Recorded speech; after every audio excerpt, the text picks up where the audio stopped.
ඔන්න ඊළඟට අපිට තියෙනවා the fourth skill, the last skill, which is the speaking skill. Speaking test එක. මේක තමයි මේ ස්පීකින් ටෙස්ට් එක තමයි ගොඩක් හරි ලේසිම ස්කිල් එකක් මේක.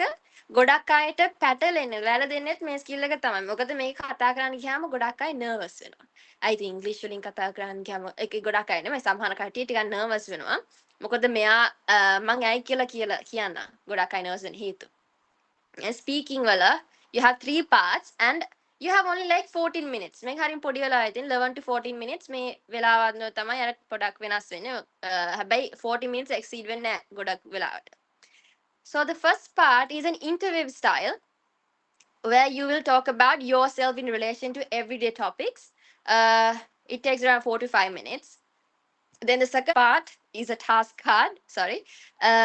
They give you 1 minute to prepare your answer, and it takes around 1 to 2 minutes. Then the third part is a discussion between you and the examiner that may cover questions beyond your personal experience. Again, this takes around 4 to 5 minutes.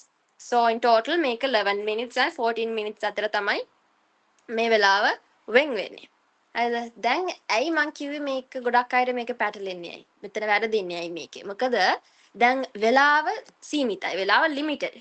11 to 14 minutes කියන්නේ අනිත් test තුනෙන්ම හරිම පොඩි portion එකක් නේ හරිම පොඩි වෙලාවක් තියෙන්නේ මේ ස්පීකින් ටෙස්ට් එකට. ඉතින් ඔයා විතරක් නෙමෙයි මේ එක්සෑම් එකටත් ටිකක් ස්ට්‍රෙස් වෙන්න පුළුවන්. එයා සමහර විට අර එයාට ෆ්‍රෙන්ඩ්ලි වෙන්නත් අමතක වෙන්න පුළුවන්. මේ මොකද එයාට question list එකක් තියෙනවා. ඒ question list එක අනිවාර්යයෙන්ම ඔයාලගෙන් අහන්න ඕනේ මේ ලියලා තියෙන time limit එක ගන්නවා. ඉතින් ඔයාලට විතරක් නෙමෙයි මේ මට answer කරන්න තියෙනවා මේ වෙලාව අනුව කියලා ඔයාලා විතරක් නෙමෙයි pressure වෙන්නේ.